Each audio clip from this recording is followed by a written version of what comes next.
Devin, so good to see you again. How you doing, Good bud? to see you as well. I'm doing great. Hey, I just wanted to remember when we talked about a year ago. I remember we were talking about the quote unquote four horsemen. Yeah. And you said who was the best of the group of the four kings? It was Sugar Ray Leonard. Those were your words. Yeah. Who lasted is basically. Yeah.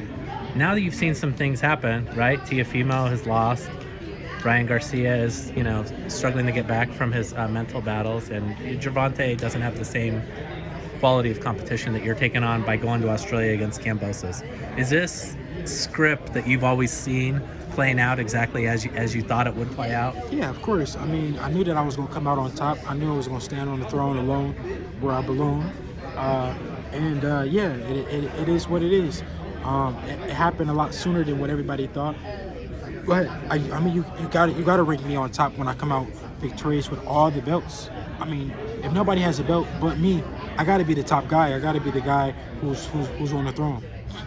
Let me ask you this first. Why do you feel so good about yourself in this fight against Kambosos? What are those assets that you think pace you to victory? I know that I'm the better fighter all around. I have more speed. I have more power. I have more better ring IQ. I'm the bigger, stronger fighter. There's nothing that he can do to beat me, and I look to showcase that on June 4th.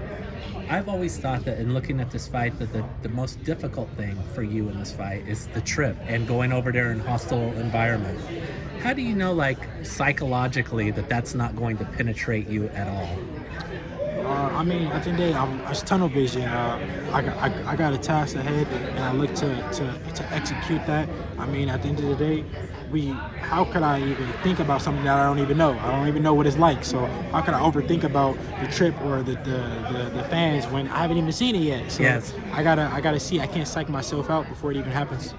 What do you respect most about Kambosos? Him taking the fight with me. Taking the fight. Most people wouldn't have took the fight with me, but he honored what he said, even though he was forced to. He could have still went another way. So I honor him. I respect him for taking the fight, and yeah. People are always going to debate the lightweights. What does it say about you that you also showed serious initiative to not, to separate from your promoter, even to say like, hey, I want to get this fight? I'm a true fighter. The world has took on to it. They're respecting it. They understand that I'm a different kind. That everything that I said was truthful. I wasn't just talking. And so yeah, I will show that I am the best fighter as well. Not that I just am a gutsy guy. No, but I truly believe in my skills, and I will come out victorious. Does that, in your mind, separate you from Gervonta? I'm not comparing myself to Gervonta or nobody else. Devin Haney is the best fighter in the world.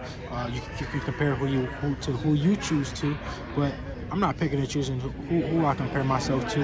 I'm better than everybody at lightweight. Some people, in talking about, not just you, but certain fighters, they always say like everything is driven by the knockout, and I don't know how you feel about that. I mean, do you feel like you have to get a knockout in a fight like this? Skills pay the bills. Floyd is the most successful boxer in boxing, whether you like it or not, and he wasn't knocking guys out. Do you agree? For sure. Yeah, I mean, I guess it's just out there. But in looking at this fight, does it lend itself to doing something like that, or do you just plan to let skills pay the bills? We got to see how the fight plays out. I don't know. I will execute my game plan and come out on top. That's what I look forward to. In your preparation for this fight, I know you've crossed paths with Terence Crawford. How important is it for a great fighter like you to be able to sort of compare notes with other great fighters, especially in training camp? Yeah, I mean, champions with champions, I mean, you can't beat that. It's very rare that we see champions come together, just because egos get involved and all that like that. But I thank Crawford for coming in and teaching me things and me learning from him. And yeah, I mean, I love being around, other champions. What did he say, or what did he do that you most were impressed by, or what was your greatest takeaway from that interaction?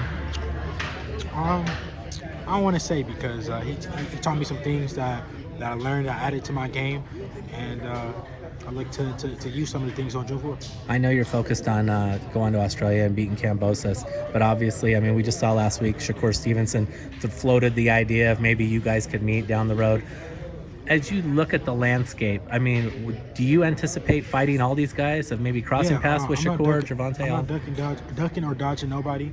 I've been calling for these fights for a while now, so I don't even think it's crazy for you to even question that if I'm willing to fight these top guys, because how when I've been calling for these guys, I'm